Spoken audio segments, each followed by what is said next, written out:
Bienvenida gente de la Nación Libre, soy Matías Tabil, su fiel servidor de este canal llamado Asociación Libre, y hoy les vengo a traer un video acerca del famosísimo texto lacaniano de La cosa freudiana o Sentido del retorno a Freud en psicoanálisis.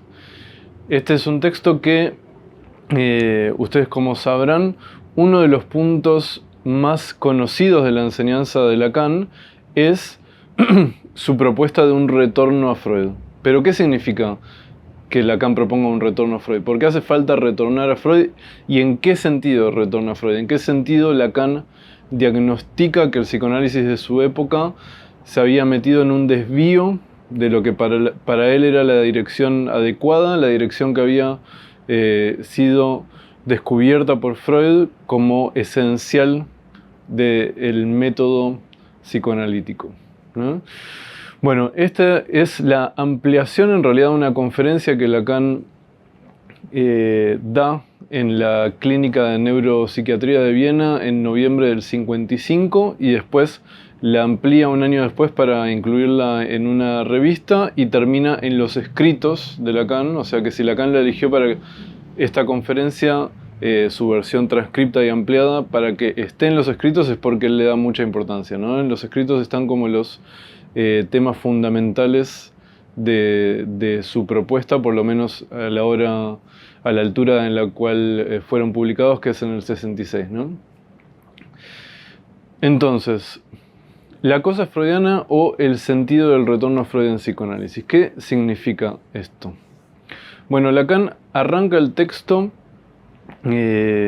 Otra cosa que quería aclarar, este es un video que es principalmente para estudiantes de psicología y psicoanalistas, psicólogos, digamos, gente del ámbito, sí, pero vamos a intentar ser lo suficientemente claros como para que también los aficionados que les interese esta temática lo puedan seguir, así que ese va a ser mi desafío de hoy. Así que arrancamos. ¿Cuál es el diagnóstico de Lacan? Lacan primero arranca diciendo cuál es la situación en la que estamos. Bueno, la situación en la que estamos es que después de tanto tiempo del descubrimiento de Freud,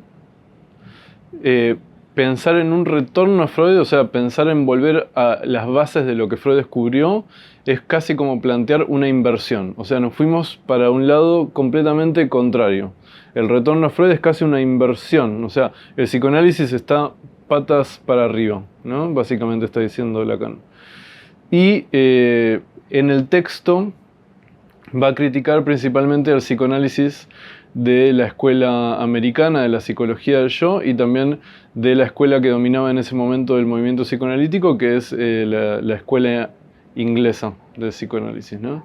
Entonces, en esta introducción, él critica que en la escuela americana, vamos a decir, de psicoanálisis, están muy influidos por el espíritu americano de buscar el éxito y la felicidad, y entonces se volvió como a una dualidad entre terapeuta y paciente, donde el que sufre, que vendría a ser el paciente, y el que cura, que vendría a ser el terapeuta, está como encubriendo una dinámica que es la que él viene a criticar, que es como la de que el que sabe y el que ignora, ¿no? El paciente vendría a ser el que ignora, él no sabe nada, y el terapeuta es el que sabe y le viene a decir cómo vivir al otro, y esto es un poco lo que viene a criticar Lacan, ¿no? Él va a decir, nosotros no tenemos que ser managers de las almas de nuestros pacientes, ¿no? Y justamente gran parte de lo que va a criticar, tanto de los americanos como de la escuela inglesa de psicoanálisis, es que el psicoanálisis se empezó a orientar cada vez más hacia la realidad objetiva, o sea, hacia las acciones concretas que debería tomar el paciente en tanto la realidad objetiva, ya sea para conseguir la felicidad y el éxito en la escuela americana, o para llegar a una especie de maduración evolutiva en el caso de la escuela inglesa y el psicoanálisis que reinaba en ese momento también en Francia. Entonces, él va a criticar esta idea evolucionista de llegar a determinado lugar y va a tratar de retomar algo que él rescata de la enseñanza de Freud, y que esto vamos a decir, es algo que él rescata porque él lee en Freud y que yo creo que efectivamente él tiene razón, esto está en Freud, pero no es que Freud lo dice con todas las letras, es de ese tipo de cosas de que está en la enseñanza freudiana, pero hace falta que venga un Lacan para leerlo y para decir, ok, esto hacía falta que lo tomemos en cuenta, esto no está dicho conscientemente por Freud, no está dicho con todas las letras en Freud. Pero si seguimos su enseñanza nos damos cuenta de que esta es la dimensión, este es el campo en el cual nosotros tenemos que operar, no el campo de la realidad objetiva.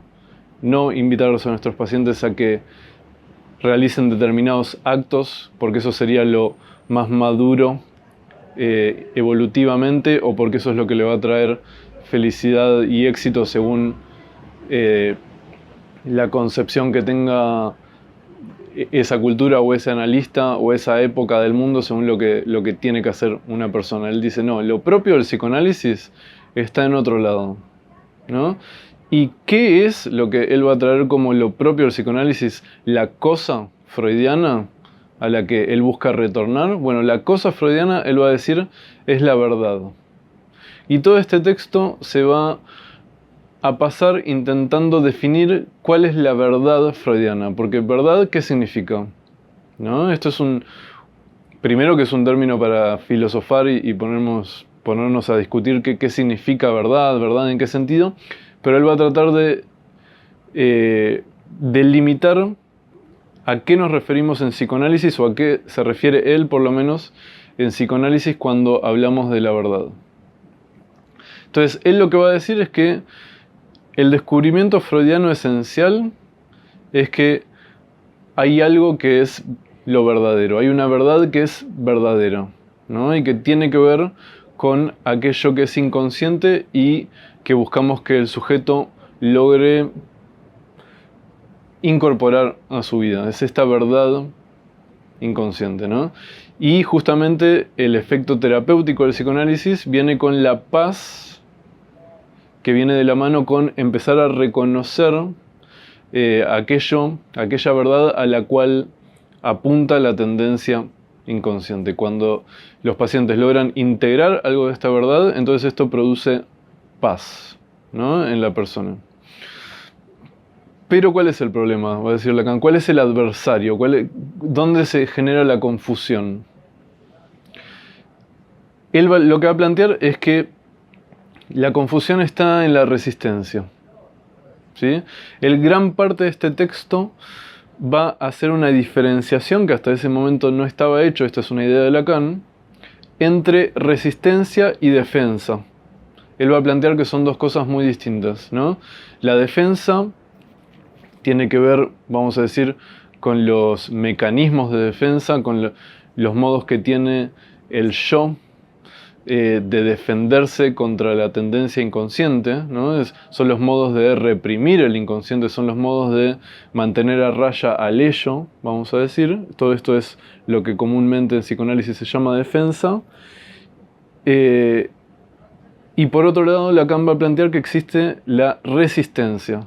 Que la resistencia, lo va a decir, la resistencia es esencialmente la resistencia del discurso, ¿no? Y acá ya nos da una pista de a dónde apunta este retorno a Freud y a dónde apunta esta verdad de la que él está hablando, que él va a decir, la verdad de la que estoy hablando no es una verdad de cierto impulso que tengo que reconocer, no es que yo tengo que reconocer cierta agresividad que está reprimida, yo no es que tengo que reconocer cierto impulso libidinal que está reprimido. Lo que está reprimido y que yo tengo que reconocer es una verdad que está en el discurso, es una verdad de palabra, es una verdad que tiene que ver con algo que se transmite a nivel lenguaje, ¿no? Entonces cambia completamente la dimensión y el plano de la discusión. Ya no se trata de alcanzar cierto objeto en la realidad, sino de incorporar una palabra, de incorporar, vamos a decir, un significante, vamos a decirlo para la gente que capaz está iniciando en esta forma de pensar, un concepto. Incorporar un elemento del lenguaje que cambia el modo en el cual nos comprendemos a nosotros mismos y la realidad y nuestra propia historia. De por ahí va a andar la verdad que Lacan está pidiendo a gritos que no dejemos de lado, ¿sí? No se trata de realizar cierto acto, no se trata de ir a buscar cierto objeto específico. Y si el sujeto está apuntando a un objeto específico, es porque en esa pasión hay una palabra escondida que es la que nosotros tenemos que descubrir y es la esencial para nuestro trabajo analítico. Entonces, como dije, él hace esta distinción entre defensa y resistencia porque justamente a partir de los post-freudianos, los que siguieron a Freud, cada vez más se centraron en lo que sería el análisis de las resistencias. Porque, ¿qué es lo que pensaba esta gente? Y yo debo decir que yo he caído en este error también, que me parece de lo más lógico, porque ¿cuál es la lógica? La lógica es, si lo que nosotros tenemos que buscar es la verdad reprimida, y la defensa se defiende contra lo reprimido, basta seguir la defensa, ver a dónde apunta la defensa y decir, ok, si la defensa apunta contra esto, contra este acto, por ejemplo, si lo que está inhibido es este acto, si lo que está defendido es este acto o el acercamiento a este objeto, entonces la verdad reprimida debe tener que ver con acercarse a ese objeto exactamente, ¿no? O sea, ahí es donde tenemos que apuntar. Entonces el análisis de la defensa buscaba cómo invertir hacia dónde se detectaba la defensa y decir, bueno, entonces esa es la verdad inconsciente. Y Lacan lo que viene a plantear es no, porque ahí lo estamos viendo en un plano dual, como que la defensa va contra el inconsciente y el inconsciente va contra la defensa, y él lo que va a decir es no, lo que nosotros tenemos que leer es la palabra que está apresada en este conflicto. Y esa es una lectura simbólica que atraviesa todo el conflicto en sí. Entonces, una vez que Lacan sitúa cuál es el adversario, que vendría a ser, como dijimos, la resistencia, que no es la defensa, sino que es la resistencia al discurso, es la resistencia que no deja pasar, que no logra que podamos escuchar y reconocer y hacerle reconocer al sujeto su palabra, la palabra inconsciente que está queriendo pasar, cuando uno está muy metido en lo obvio que puede ser la realidad objetiva, entonces le falta leerla simbólicamente, y esta resistencia a leerlo simbólicamente y hacer pasar esta verdad es el adversario. Entonces Lacan trata de ubicar todo el tiempo esa dimensión. Lo que dice después de ubicar el adversario es que la cosa freudiana, esta verdad, habla por sí misma, ¿no? Entonces dice, se pone en primera persona como si la verdad hablara, ¿no? Esta cosa freudiana hablara, y dice, les voy a enseñar a reconocerme. ¿Saben por qué signo se me reconoce? Yo la verdad hablo, ¿no? O sea, yo la verdad, yo que soy la verdad, hablo. Eso es lo que dice. Esa es como quizás la parte más famosa, digamos, de este texto. Después dice una serie de un montón de cosas súper complejas en un estilo muy poético a lo Lacan, que vamos a meternos en algunas, pero lo esencial de ese capítulo, de esa sección del texto, es que él dice, yo, la verdad, hablo. ¿Por qué signo se me reconoce? Se me reconoce por hablar. Y ahí ya vemos que él está poniendo el foco en la palabra. Él no está poniendo el foco en yo la verdad apunto a un objeto. Él no está diciendo eso. Él está queriendo decir justamente lo contrario. Yo la verdad, ¿cuál es mi signo? ¿Cuál es la esencia mía? ¿Por dónde se me reconoce? ¿A dónde apunto? Apunto a la palabra. Apunto a hablar, ¿no? Entonces, por ejemplo, ¿cómo se ve esta distinción? Bueno, una de las cosas que dice ahí, entre todos los ejemplos poéticos que va diciendo de por dónde aparece esta verdad, por dónde aparece esta cosa freudiana, él dice, no es que yo esté tanto en la equivocación, no, perdón, al revés, no es que yo esté tanto en el error, sino en la equivocación, ¿no? Dice la verdad. ¿Qué quiere decir esto? Que lo que comanda, por ejemplo, un lapsus no es solo el hecho de que si uno se equivoca, o tiene un error, aunque no sea un lapsus, es un error de razonamiento, eso es comandado por el inconsciente como en un momento se creyó, ¿no? Es lo que está diciendo, no, el inconsciente no aparece en ese error, no es que el inconsciente quería ese error porque ahí es donde se logra el fallido, donde se logra el lapsus, es en la equivocación, o sea, en el hecho de que en ese desliz pasa una palabra inconsciente, no necesariamente porque el acto apunte a un lugar, sino porque lo que pasa ahí es una palabra, ¿no? Por ejemplo, un paciente que luchaba, digamos, con salir del closet, incluso para sí mismo, de asumirse como gay, tenía como sus dudas, y por más de que él sabía que le gustaban los hombres, había tenido millones de experiencias con hombres, también había toda una dimensión de duda al respecto y de duda de si eso también se podía curar, ¿no? Y en determinado momento él tiene un sueño y por algo de lo que charlamos con respecto a ese sueño, como que a él se le ocurre decir, entonces no hay cura, ¿no? Y justamente cura también era una de las cosas que atravesaba su historia, porque él había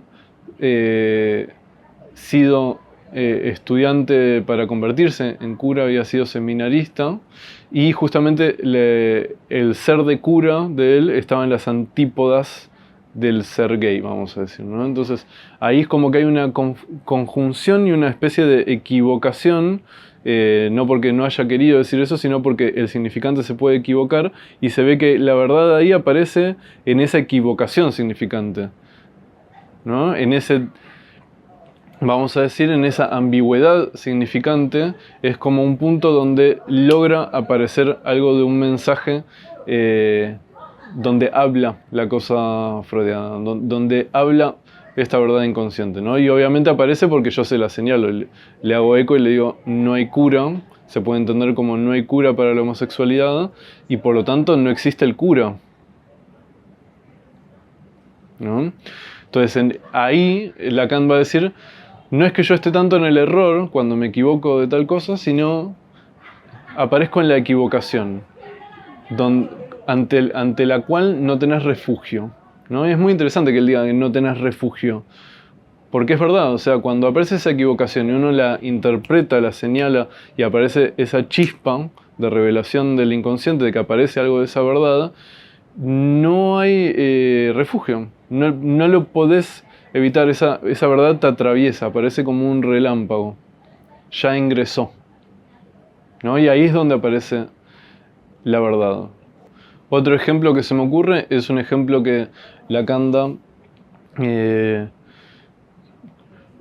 con un síntoma muy típico que aparece en algunos hombres cuando su pareja, mujer, se embaraza, ¿no? Cuando ellos están, ambos vamos a decir, esperando un hijo, sucede en algunos hombres que estos empiezan a tener síntomas como de embarazo histérico, ¿no? O sea, como que empiezan a sentir como si estuvieran embarazados cuando, bueno, fisiológicamente no es posible para ellos, ¿no? Entonces, este síndrome que se llama la CUVAD, ¿no? CUVADE, Lacan lo interpreta y dice, o sea, ahí cuál es el sentido de este síntoma inconsciente, porque él plantea que este es un síntoma no biológico, es un síntoma analítico, es un síntoma analizable, ¿no? Ahí está transportada en ese síntoma algo de la verdad inconsciente que está hablando, ¿no? Entonces él dice, o podríamos pensar, siguiendo esta enseñanza de Lacan, ¿a dónde apunta este síntoma?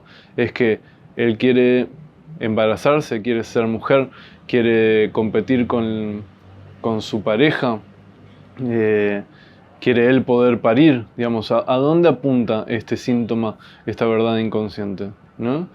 Y Lacan invita a que leamos la palabra que está queriendo pasar ahí simbólicamente, y él lo que dice es que la palabra que aparece ahí es una pregunta, y es la pregunta por participación en ese embarazo. Es como si dijera, yo también estoy participando de este embarazo. Es la pregunta por su paternidad. Y no necesariamente la paternidad en tanto que dude de que la mujer le es fiel o que sea hijo de otro, sino es acerca de el significante de la paternidad, de qué significa este significante, si él lo puede encarnar, si el nombre del padre está instalado en su psiquismo. Ese es un tema para otro video, ¿no?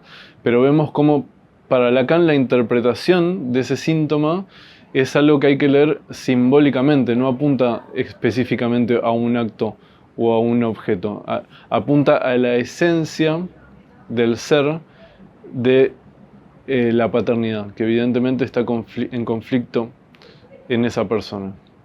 Luego va a decir, ¿y dónde es que me encuentran? Yo vagabundeo en lo que consideras lo menos importante. Vagabundeo en los sueños, vagabundeo en los chistes, en la agudeza, en el callejón sin salida de lo absurdo, en la fascinación sin sentido de lo mediocre, ¿no? En todas estas cosas que parecen no tener ningún sentido, él dice la verdad, la cosa freudiana vagabundea en esos lugares. Ahí es donde Freud los describió en un principio, los lugares que él se puso a estudiar para encontrar la verdad inconsciente, que son los sueños, los chistes, los síntomas, los lapsus, todas esas cosas que hasta ese momento la ciencia, vamos a decir, había desechado como no importantes.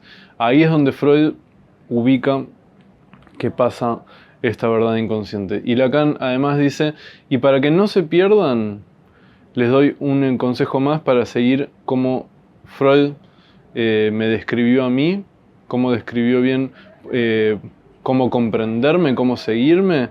Él dice, para seguirme a mí, para no perderse en la búsqueda de la cosa freudiana, de la verdad, hay que tomar las cosas como mis signos, pero como signos de mi palabra. Y hace referencia al rebus, ¿no? Que ustedes saben que es este estilo de comunicación donde ciertas imágenes vienen a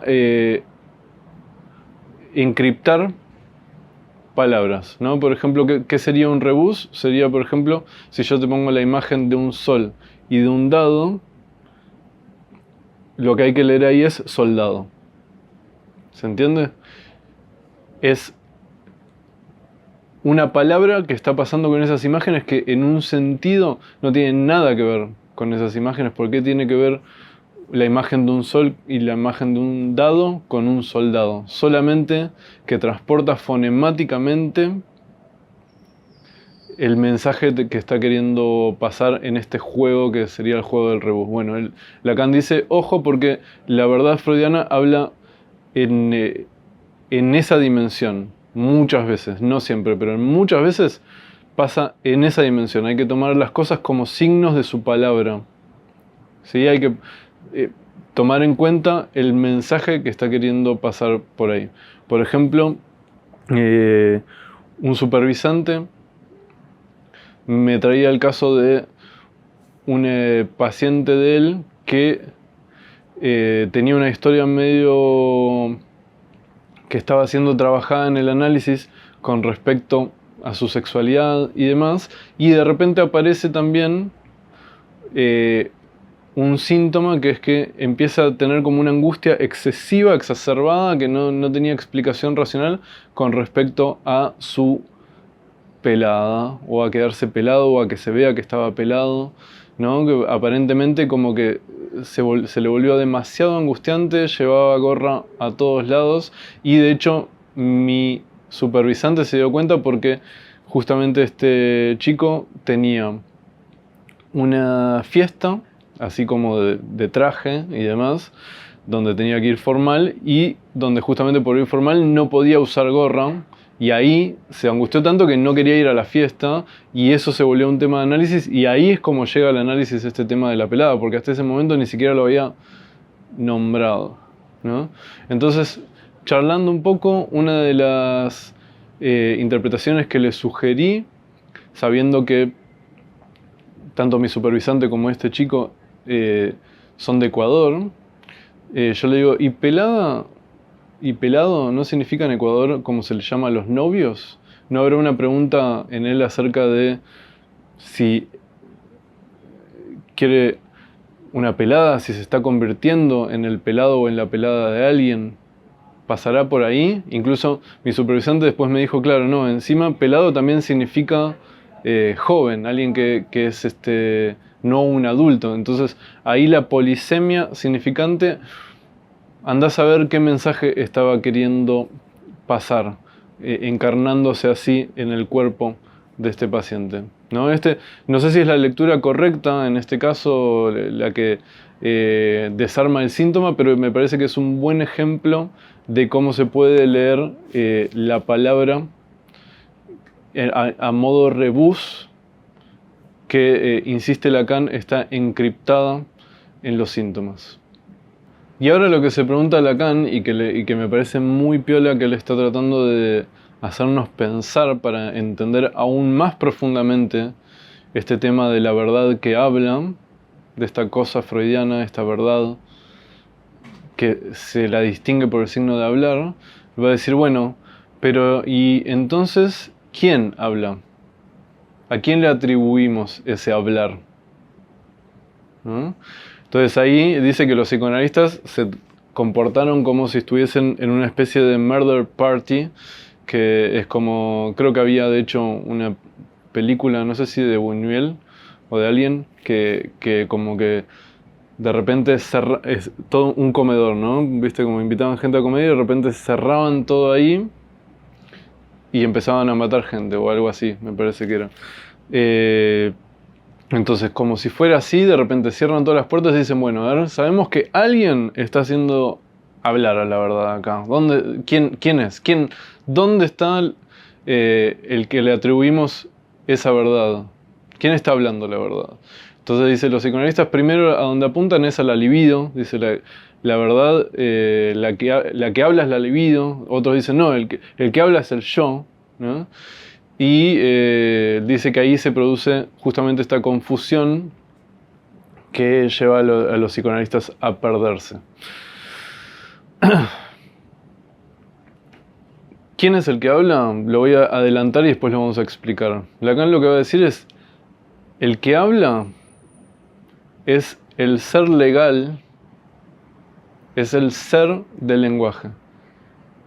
¿Qué significa esto? Bueno, vamos a tratar de explicar qué significa que el que habla es un ser del lenguaje. ¿Qué carajo significa esto? Bueno, retoma lo que dice la verdad y dice, volvamos a lo que nos dijo la verdad. La verdad dijo, ¿cómo se me reconoce? Se me reconoce porque yo la verdad hablo. Y agrega Lacan, dice, y no hay palabras sino de lenguaje. Entonces nos conviene a los analistas entender las leyes que arman el lenguaje y entender qué significa que estemos atravesados por el lenguaje. ¿Qué significa que nosotros habitemos el lenguaje? ¿Qué consecuencias tiene esto para nosotros? ¿Y qué vínculo tiene el psicoanálisis o la esencia del psicoanálisis freudiano para Lacan con el hecho de que estemos atravesados por el lenguaje?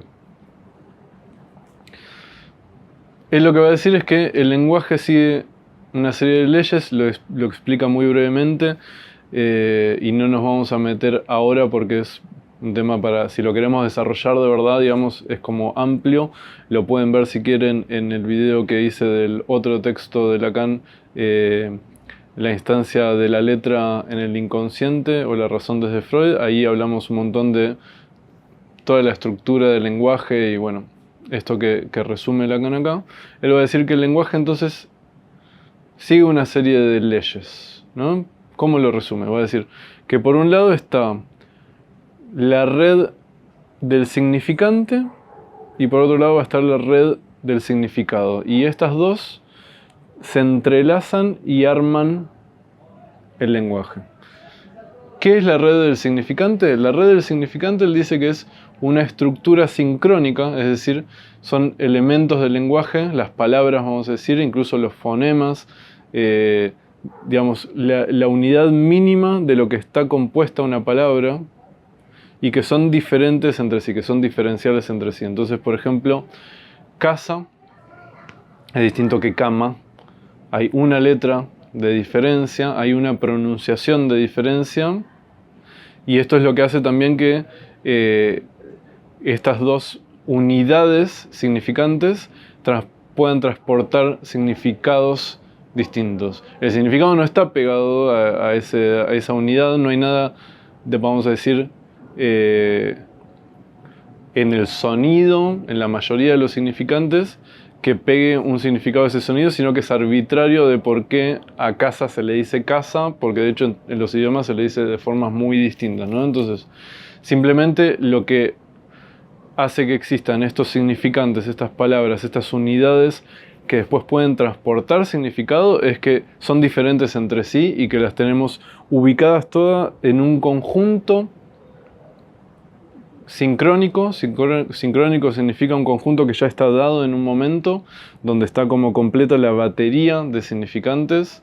donde todas las palabras disponibles en determinada lengua están ahí para ser usadas y que forman un conjunto. Ese es el sistema sincrónico de los significantes. Y después están los significados, que están asociados a los significantes y que se apoyan en estos para hacer pasar un sentido, y son los, vamos a decir, los sentidos que efectivamente se pronuncian. Cuando uno usa estos significantes para decir algo, se producen significados que afectan el sistema de los significantes, y a la vez el sistema de los significantes arma las vías de por dónde va a pasar esta significación. Todo esto es muy complejo. No nos vamos a meter ahí, pero vamos a decir que se influyen entre sí, el sistema de la significación y el sistema de la red de significantes, ¿no? Porque también hay como una lógica, ¿no? Como que el sistema de los significantes no es solo elementos diferenciales entre sí. También después hay como una especie de lógica gramatical que es propia del orden significante, que va armando las vías también de las significaciones que pueden aparecer y cómo se tendrían que decir, ¿no? Porque cuando uno dice, por ejemplo, no sé, significativo, y después uno dice insignificativo, ¿no? El prefijo in significa negación de, y eso es así en toda la lengua castellana. No es que todas las palabras que empiezan con in son así, pero muchas significa la negación de esto. Y si uno dice de, siempre es tal cosa de otra cosa. Y si uno le agrega ese, en muchísimos casos significa plural, ¿no? Entonces hay como toda una serie de elementos de la cadena significante que arman una lógica conceptual donde se van armando las significaciones, y asimismo las significaciones también van produciendo cambios en la estructura sincrónica del significante. No sé si se entendió lo que estoy diciendo, pero vamos a avanzar.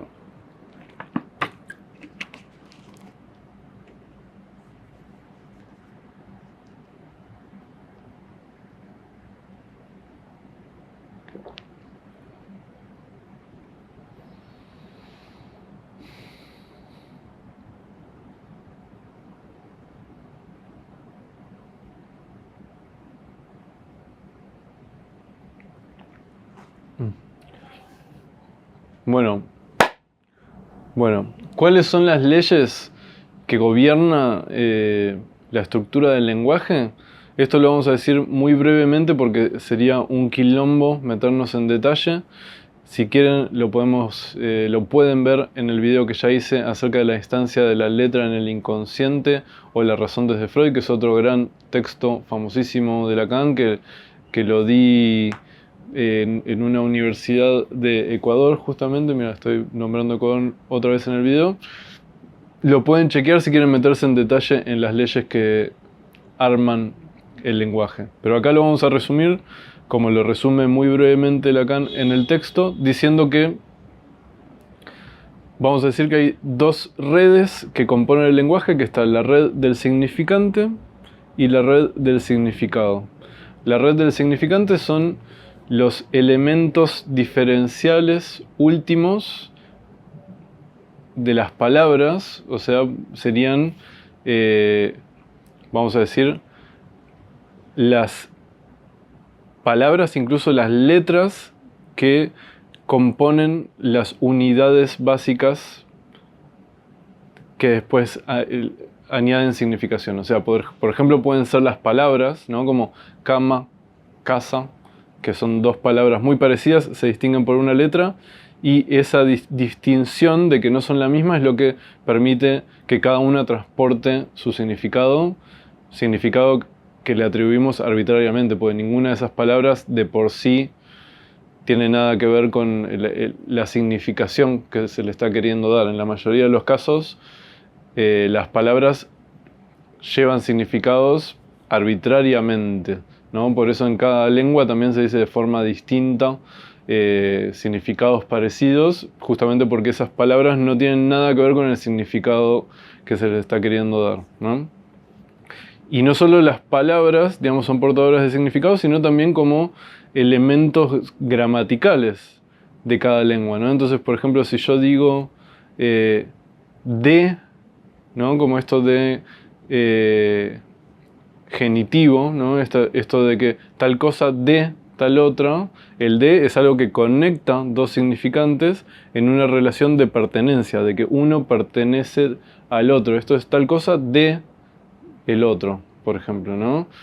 O de tal lugar. O si uno le pone una S en la lengua castellana, en la mayor parte de las veces puede significar un plural. O si uno pone el prefijo in, como, no sé, insoluble, significa que no es soluble, están negando el significante que le sigue. Entonces, todas esas combinaciones de la red significante van armando una lógica dentro de la cual también después se meten los significados y entre sí arman todo un menjunje muy complicado donde se da la unidad de significación. Ahora, eso no importa, no es lo esencial de este texto, es muy complicado. Como dije, lo pueden ver en el video de la instancia de la letra en el inconsciente o la razón desde Freud. Pero ¿qué es lo que nos interesa para este video y para esto que está queriendo transmitir Lacan? Que él va a decir que la unidad de significación que se da en este interjuego entre la red significante y la red del significado es que cuando se da una unidad de significación, lo propio del lenguaje es que esta significación que aparece es una significación que toma las cosas en conjunto. Cuando en el lenguaje se está queriendo significar algo, entonces hay un asimiento de las cosas que es de conjunto. ¿Qué significa esto? Significa que, por ejemplo, que si yo digo padre, estoy implicando que existe un hijo, porque ese padre, si es padre, es porque necesariamente tiene un hijo. Y probablemente haya una madre también. Y probablemente, no sé, otras cosas que se puedan deducir de esa significación ya toma las cosas en un conjunto. Dice, arma digamos, afecta todo el sistema de comprensión pensar tal cosa como padre, ¿no? Porque si uno lo piensa como otra cosa, entonces también todo el sistema es afectado por esa comprensión. Eso es lo que dice Lacan, que es lo que diferencia un significante de un signo. Entonces, si en el signo, no sé, por ejemplo, hay un cartel que dice abeja, está señalando que va a haber una abeja. Pero no mucho más que eso, digamos, que es una abeja. Capaz el hecho de que lo nombremos abeja, ya cuando lo pasamos al lenguaje, al significante, ya puede tener consecuencias en el otro sentido que estoy diciendo más de conjunto, pero creo que se entiende la diferencia de a dónde apunta el signo y a dónde apunta el significante, que ya arma una estructura de significaciones que pasan por ella. Un ejemplo que da Lacan en el texto es lo que se llama... que toma de Hegel, la crítica al alma bella, ¿no? Alma bella vendría a ser esta forma que tienen en filosofía de nombrar a aquella persona que está en una posición donde le pasan cosas en la vida y dice, y yo no tengo nada que ver en lo que me pasa. Soy una simple víctima, soy una persona que no tiene agencia en lo que le pasa, soy pura pasividad. Esto me pasa y no tiene nada que ver conmigo, con lo que hago. Yo no tengo responsabilidad en esto, ¿no? Que es algo por eso Lacan lo relaciona también el alma bella con la típica posición histérica, ¿no? Como de que, no, me vinieron se me tiraron, pero yo no tuve nada que ver, ¿no?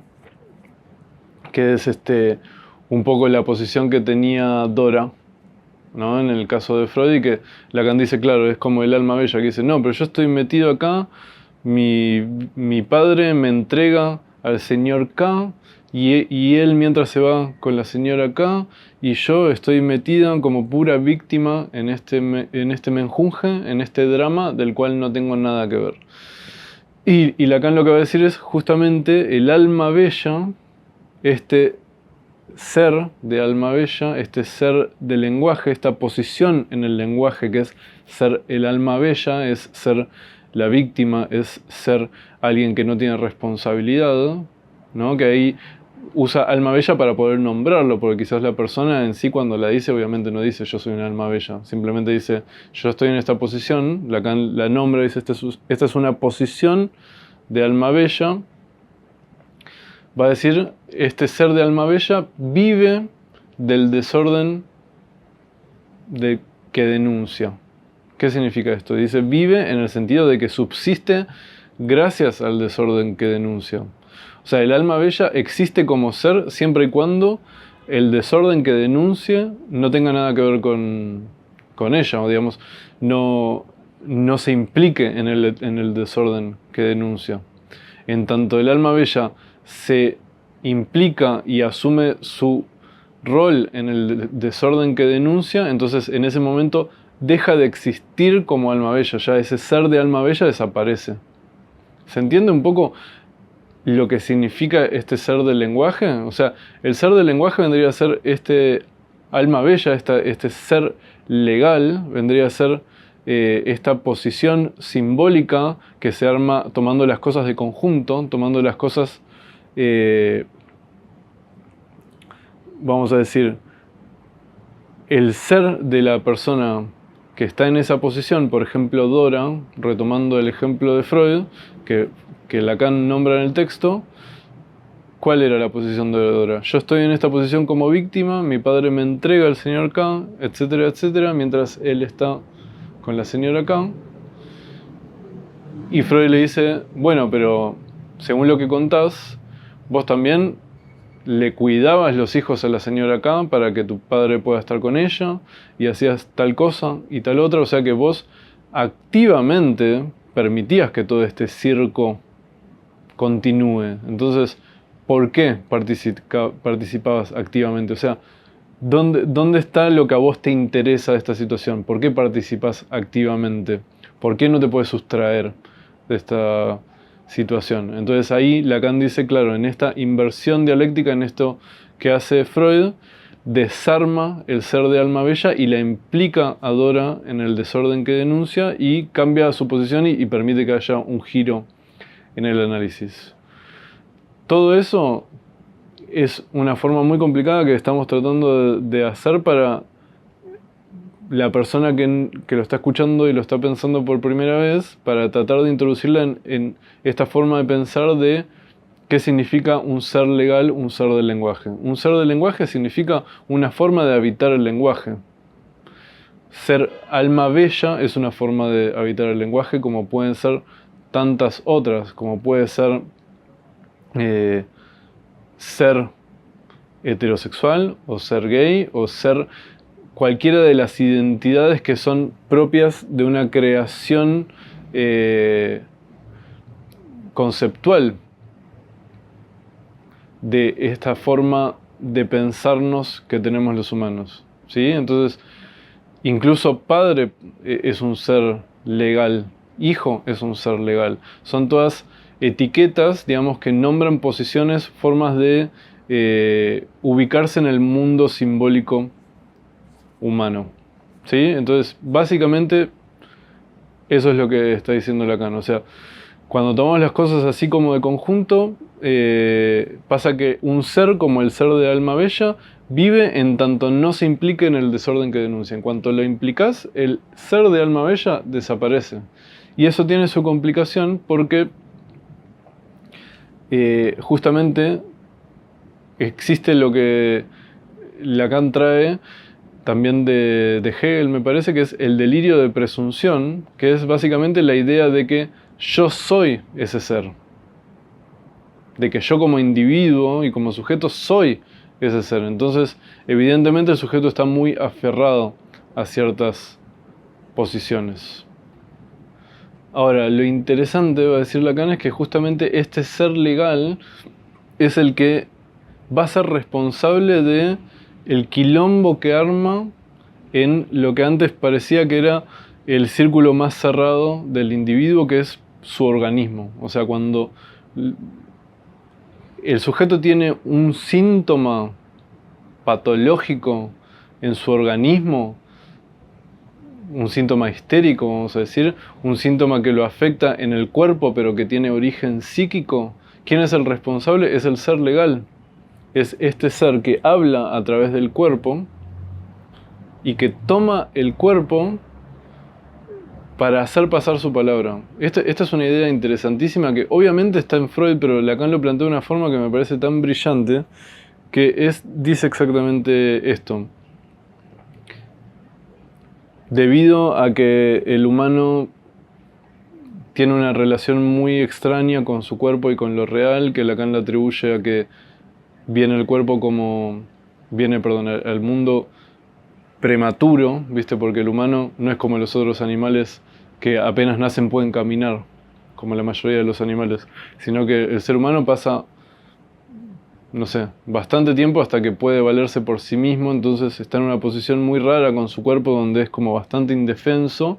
Entonces esta prematuración y el hecho de que su mente esté como adelantada al dominio que tiene de su cuerpo, para Lacan genera una especie de desperfecto que hace que el cuerpo lo sienta fragmentado en un principio, porque no lo logra unir en una unidad, sino que lo siente medio por un lado y por el otro, y esa fragmentación que se da por esta prematuración del cuerpo es lo que le permite agarrar estas partes del cuerpo y usarlas para hacer pasar una palabra. O sea, él va a decir que agarra esta parte del cuerpo imaginario. ¿Por qué imaginario? Porque en la realidad no está fragmentado, es como lo vive imaginariamente el sujeto, como si el cuerpo estuviese fragmentado. Entonces estas unidades del cuerpo imaginario las toma el ser legal, el ser simbólico, para hacer pasar una palabra que es ignorada por la conciencia, la palabra inconsciente. Va a decir que el cuerpo puede funcionar para hacer pasar fonéticamente o gramaticalmente mensajes que son simbólicos. Como dijimos en el caso de pelado a pelada, ese es un ejemplo, donde esta parte del cuerpo que sería la pelada, que además, fíjate que es que la bocha sin pelo, digamos, bueno, es el nombre pelada que toma esa parte del cuerpo, le imprime ese significante quizás para hacer pasar un mensaje que nosotros tenemos que aprender a leer. O mismo estos síntomas de embarazo, este embarazo imaginario que puede tener el hombre, Lacan propone leerlo simbólicamente como una pregunta por su paternidad, que vamos a ver que en ese caso no es una lectura fonética, ¿no? Sino que es una lectura simbólica de otro tipo, pero que también toma este síntoma del cuerpo haciendo pasar medio ingeniosamente una palabra. Y por ejemplo, no sé, otro paciente que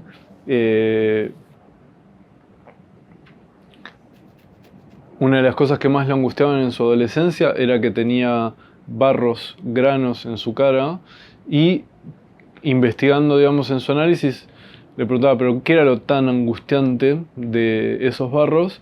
y era el hecho de que él sentía que esos granos eran producto de su impulsividad, de su falta de control, y lo que más le daba vergüenza que se vea no era estéticamente cómo quedaban los granos, sino el hecho de que eso era un signo de que había sido impulsivo y de que no tenía control. Entonces vemos cómo esos granos también hacían pasar esa palabra, hacían pasar la palabra de la significación de soy impulsivo, de no tengo control, y ese era el punto angustiante, no en sí si estéticamente tenía granos o no.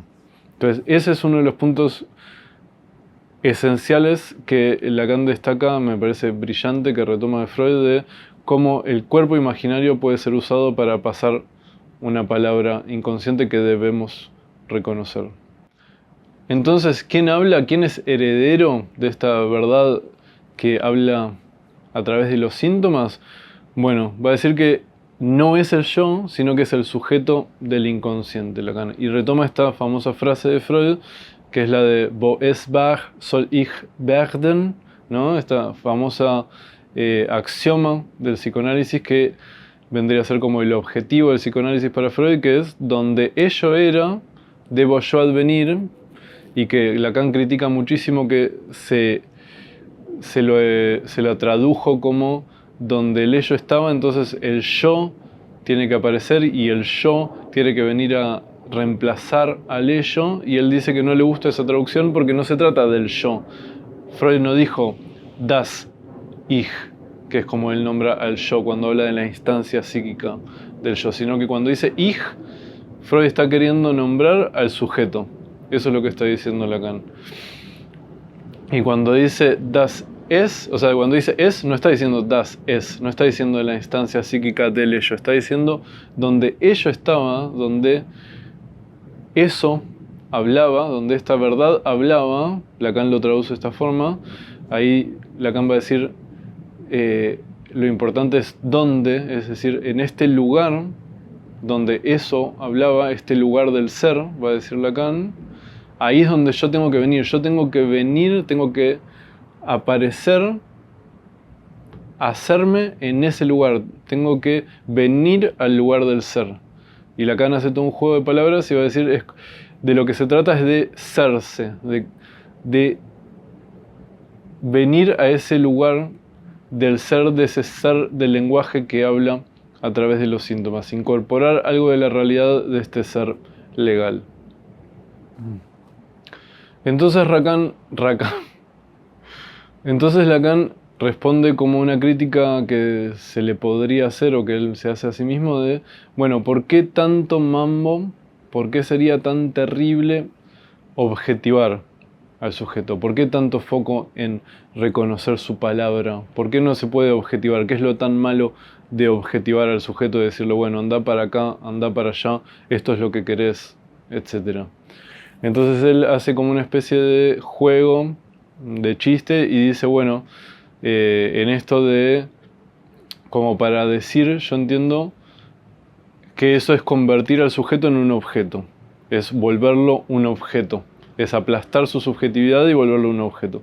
Y para ejemplificar algo de esto, compara el yo a la instancia yoica, que es a donde apuntaría la psicología del yo, por ejemplo, con un pupitre. Él dice, vamos a tomar cualquier objeto que tengamos a mano. El que tengo más a mano, un pupitre, ya que estamos acá en la clínica de neuropsiquiatría. Bueno, ¿cuál es la diferencia entre el yo y un pupitre? Y ahí empieza a ser como todo un juego medio gracioso donde dice, bueno, no es tan distinto porque si decimos que el yo tiene funciones, el pupitre también tiene funciones. Si decimos que el yo tiene valor, el pupitre tiene valor. Si decimos que el yo tiene historia singular, el pupitre también tiene su historia singular. Fue fabricado en tal fábrica, después tal proveedor lo trajo acá, no sé, viste, como tiene una historia singular, tiene incluso historia trágica porque no va a durar para siempre, va a morir en un momento, es perecedero, y empieza a enumerar como todas cualidades que se podrían atribuir al yo y que también tiene el pupitre, ¿no? Incluso dice, le podemos atribuir una conciencia, y bueno, sí, igual que cuando vemos una persona no sabemos si tiene conciencia, es más bien como nuestra conciencia que suponemos en la otra persona, en este espejismo de conciencias, pero no, digamos, así como se lo atribuimos a una persona, se lo podemos atribuir al pupitre. Y incluso dice, bueno, te doy, si vos me decís que el yo es la sede de las percepciones, está bien, te doy que el pupitre probablemente no es sede de percepciones, pero que el yo sea sede de percepciones tampoco dice mucho del yo, sino que dice más de los objetos que percibe que de la esencia del yo mismo, ¿no? Como hace toda una serie de argumentos que no me voy a poner ahora a discutir, digamos, porque no es la esencia del texto, no los quiero marear, pero básicamente compara al yo con un pupitre. Y luego lo que va a decir es, ¿pero en qué se diferencia el yo del pupitre? Bueno, él va a decir que la ventaja que tiene el pupitre sobre el yo es que el pupitre no es medio de resistencia. En cambio el yo sí es medio de resistencia, ¿no? Él va a decir, traigo al pupitre porque lo estoy haciendo hablar, va a decir Lacan, el pupitre es un medio para mi palabra. Y de la misma forma, el yo puede ser un medio para la palabra inconsciente. Y va a decir que hay dos partes del yo, pero que es contrario a cómo se la suele tomar en el psicoanálisis de aquella época, ¿no? Él va a decir, en esa época, el objetivo del análisis objetivado es adaptar al sujeto a la realidad. Y para hacerlo, los psicoanalistas toman como aliado a la parte sana del yo, lo que ellos llaman la parte sana del yo, que es la parte que quiere adaptarse a la realidad, y luego está la otra parte que se resiste y que justamente está en discordancia con la realidad. Y Lacan va a decir, el problema ahí es que si definimos la realidad como la realidad que le parece a ojos del analista, entonces en lo que termina el análisis objetivado es en una identificación del sujeto con el yo del analista, o sea, en una sustitución del discurso del sujeto por el discurso del analista. Y en eso el pupitre es un paciente perfecto. El pupitre no va a oponer resistencia y muy fácilmente vos podés sustituir el discurso del pupitre con tu discurso. No va a oponer resistencia. En cambio, el yo sí opone resistencia porque tiene estos síntomas que se alejan de lo que es la realidad objetiva. Pero Lacan lo que va a decir es justamente al revés. En esa resistencia, en eso que se resiste a entrar en lo que supuestamente sería la adaptación a la realidad objetiva, ahí es donde el yo hace pasar algo de la palabra inconsciente. Él va a decir que el yo puede ser un medio para hacer pasar la palabra inconsciente o para resistirse a su reconocimiento. Es un medio para hacer pasar la palabra inconsciente cuando el yo entra en estas distorsiones, cuando, va a decir Lacan, cuando está fragmentado, cuando de repente el yo se divide, se angustia, aparecen estos síntomas analíticos absurdos. Ahí es donde reconocemos que algo puede estar pasando de la palabra inconsciente que tenemos que reconocer, ¿sí? Por ejemplo, como dijimos, en el caso del pelado-pelada, ¿es acorde a la realidad tanta angustia con respecto a la pelada o a ser pelado? No es acorde a la realidad, suponemos, ¿no? Según lo que puede ser la visión del analista, incluso la visión del propio sujeto. No es acorde a la realidad. Pero justamente nuestro trabajo no es hacer lo que su sentir sea más acorde a la realidad, porque además tampoco lo vamos a lograr, justamente porque lo importante ahí es reconocer cuál es la palabra que está pasando en esa fragmentación suya que genera una distorsión con lo que es adaptativo. Lo importante ahí es leer esa palabra. Entonces Lacan va a decir, es fragmentado como el yo logra hacer pasar algo de la palabra inconsciente, y es entero como se resiste a que pase la palabra inconsciente. ¿Qué significa que entero el yo es como sirve para resistir al paso de esta palabra inconsciente? Bueno, justamente cuando aparece un síntoma analítico, uno lo que puede ver es que el sujeto se divide, se fragmenta. De repente hay una parte de su cuerpo, por ejemplo, que no reacciona como él quisiese. O una parte de su pensamiento que no reacciona como él quisiese. Cuando eso se fragmenta, cuando no está esa unión, entonces el sujeto se angustia mucho. Yo diría porque aparece ahí algo de lo castratorio, ¿no? Y en la búsqueda de unidad, en la búsqueda de eliminar esta castración, de eliminar esta división, esta falta, es donde aparece la resistencia a la palabra inconsciente. Y a esto Lacan lo va a llamar la pasión imaginaria.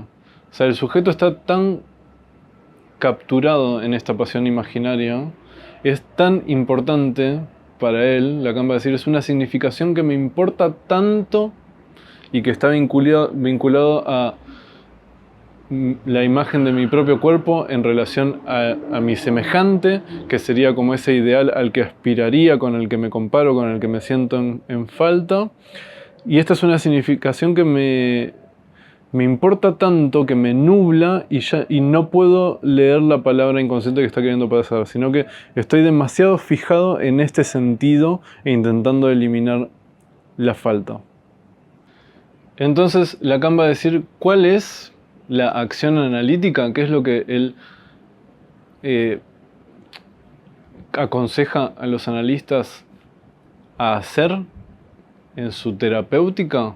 Bueno, va a decir que en realidad, digamos, no hay que tomar solo el eje imaginario, ¿no? Que sería este eje de el sujeto con el objeto que lo angustia o que le genera pasión, ¿no? Como la relación libidinal que tiene el sujeto con el mundo. No hay que tomar solamente ese eje, ¿no? No son solamente estos dos, va a decir Lacan, que es yo y mi semejante, por ejemplo, sino que hay cuatro. Están estos dos y después también está el otro, que es el lugar de la palabra, y el sujeto, que es este ser del lenguaje que estamos tratando de reconocer. Entonces, en este juego de cuatro, que Lacan representa con el esquema lambda, que voy a poner por acá en algún lado,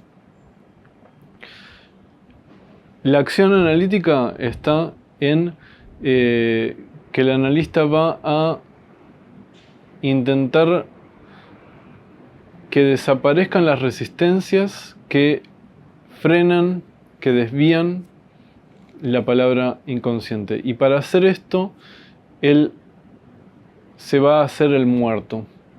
Como dice Lacan, va a introducir la muerte en dos registros distintos. Por un lado,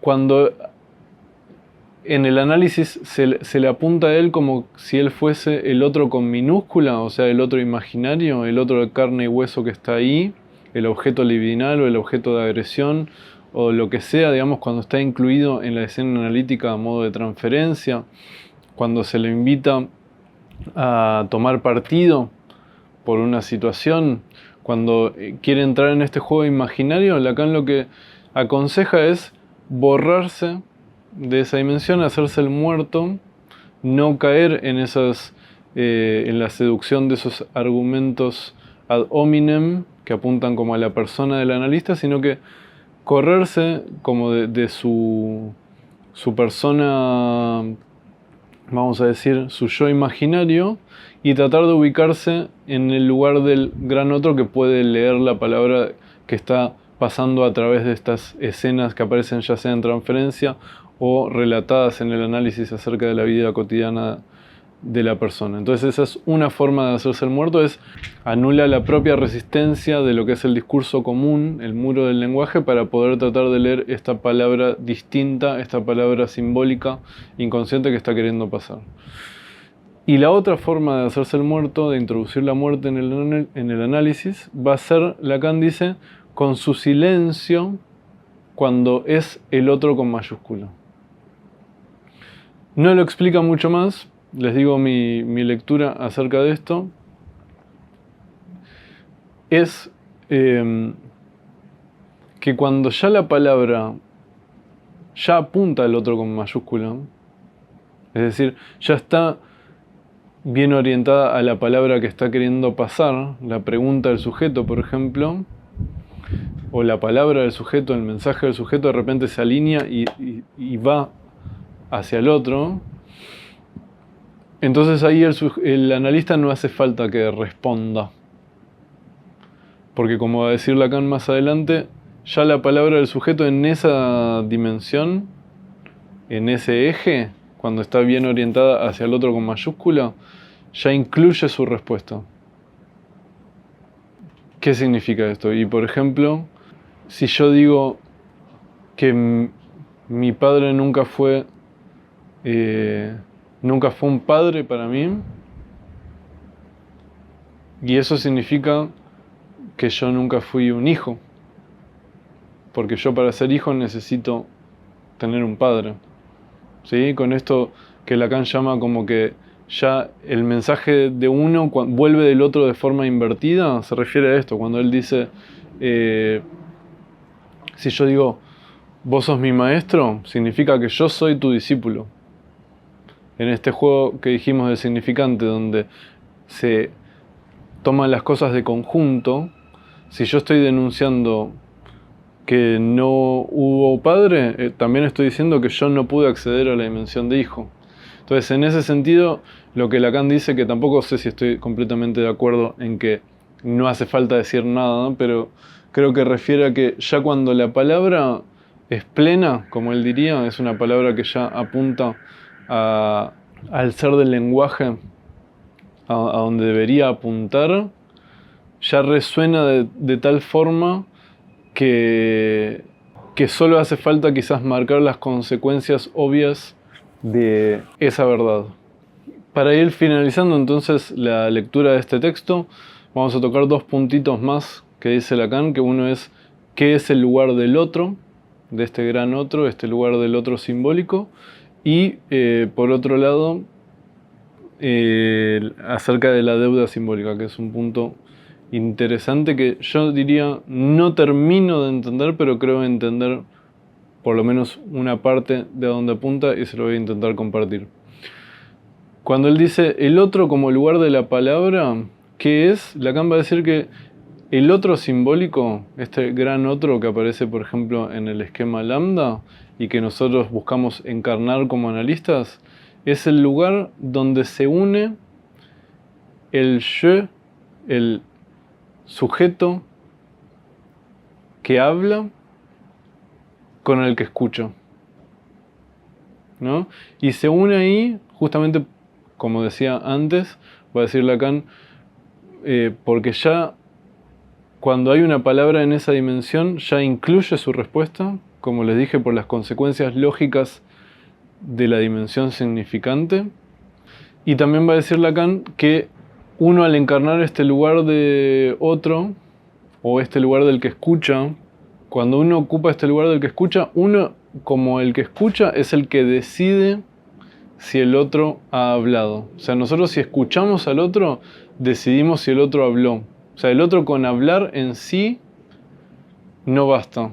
Por eso el análisis también es necesario que sea con otro. Uno no puede hacer un autoanálisis. Necesita de un otro, un lugar en donde esa verdad se pueda inscribir, pueda ser reconocida para que el sujeto mismo pueda escucharla. Hace falta que haya un otro que reconozca. Ese es uno de los valores más importantes del análisis.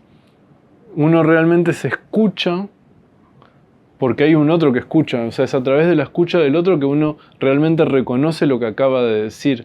Y en ese sentido también se ejemplifica un poco mejor esto de que cuando esa palabra es escuchada, ya está la respuesta ya está incluida en esa palabra. Si uno realmente logra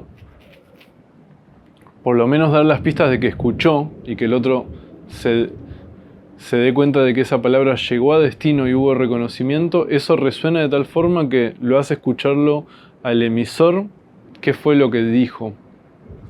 ¿No? Ahí está ya incluida la respuesta también. Iba a decir Lacan que esto funciona tan lejos como reinan las leyes de la palabra. ¿Qué significa esto? Que reina, esto funciona, digamos, tan lejos como toda la historia del sujeto. Y habla de cómo entiende él el tema de la repetición, tan importante en psicoanálisis y tan hablado. Él va a decir lo que se repite en los síntomas y se repite en transferencia y se repite en la vida del sujeto. Esta instancia repetitiva,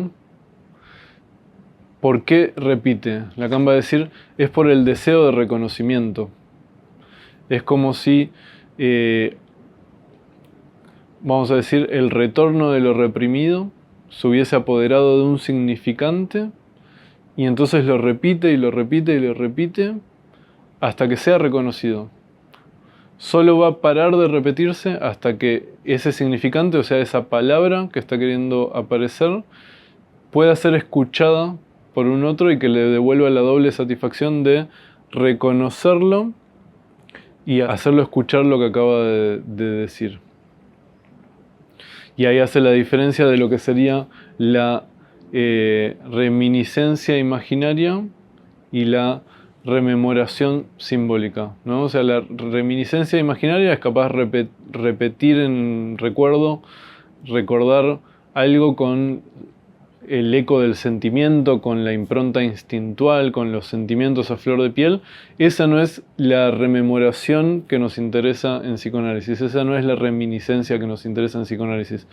No hace falta que el sujeto recuerde en ese sentido, de que conecte con sus emociones, de que deje salir las emociones reprimidas que tenía con respecto a eso, sino que la rememoración que nos interesa es una rememoración simbólica donde lo que intentamos leer son las consecuencias simbólicas de lo que está recordando. Hay algo que no fue comprendido en esa historia y que hace falta comprenderlo.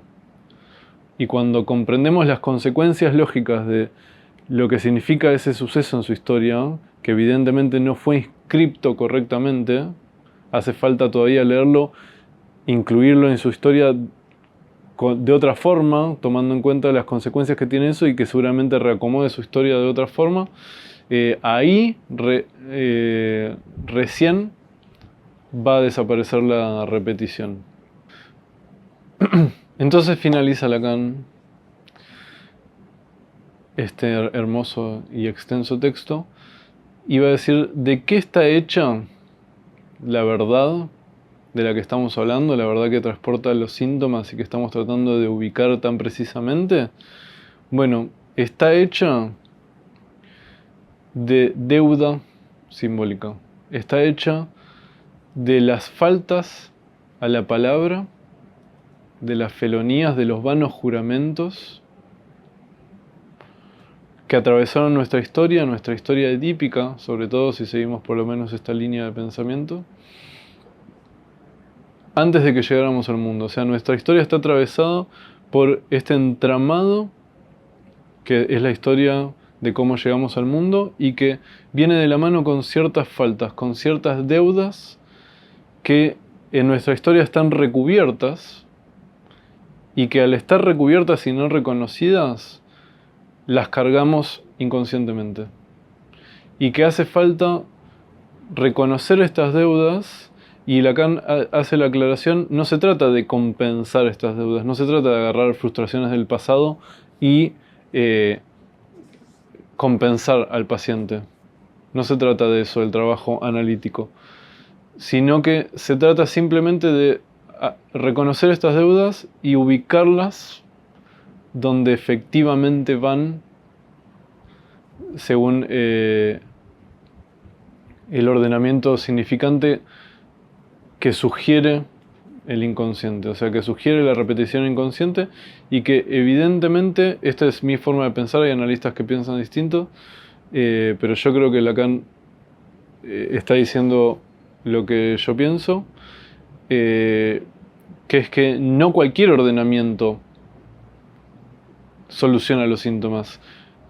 Soluciona los síntomas el ordenamiento que corresponde para que las deudas que no están reconocidas sean reconocidas y haga sentido la historia. Por más de que sea una historia dura y por más de que esas frustraciones queden frustradas para siempre y no haya compensación, lo importante no es que haya compensación, lo importante es que estén ubicados donde tienen que ir para que el ordenamiento simbólico sea adecuado y entonces el sujeto pueda hacer algo con ello. Bueno, y Lacan cierra el texto entonces hablando acerca de la formación de analistas futuros, porque obviamente el retorno a Freud es para orientar a los analistas que van a venir, a los analistas que se están formando, a retomar el camino que a él le parece el correcto, que es el retorno a la esencia del descubrimiento freudiano, que es retornar hacia escuchar la cosa freudiana. El análisis tiene que apuntar a darle lugar a la cosa freudiana, a reconocer la cosa freudiana, la verdad, aquella que habla y, digamos, que habla en términos de lenguaje, que habla en términos de palabra. O sea, el análisis tendría que apuntar a reconocer estas palabras, a reconocer esta verdad del lenguaje que está queriendo hacerse pasar y no necesariamente ninguna acción concreta con un objeto en la vida cotidiana o alcanzar ciertos estándares evolutivos, como dijimos al principio, que era donde apuntaba el psicoanálisis post-freudiano. Entonces va a decir, para formar analistas futuros en esta dirección, ¿qué necesitamos? Y va a decir, bueno, retomar las estructuras del lenguaje que fueron las primeras que se descubrieron en los mecanismos de cómo funciona el inconsciente, y él va a decir, por eso Freud planteaba, cuando él se imaginaba una institución de formación para analistas, que se dé historia de la lengua y de la literatura y de las significaciones en las obras de arte, porque son justamente las disciplinas que estudian estos manejos de cómo se da la transmisión en el lenguaje y las verdades que aparecen en esa dimensión simbólica, vamos a decir. Y Lacan dice, yo agregaría además también algo de los métodos del lingüista, del historiador y del matemático. Y con eso concluimos los consejos que da Lacan para formar analistas, para volver a ponerlos en la línea de el sentido del descubrimiento freudiano, para él por lo menos, a la altura de este texto. Espero que les haya gustado, muchas gracias por acompañarme, dejen aquí sus comentarios, dudas y demás, si quieren que analice algún otro texto, y nos vemos en la próxima sesión.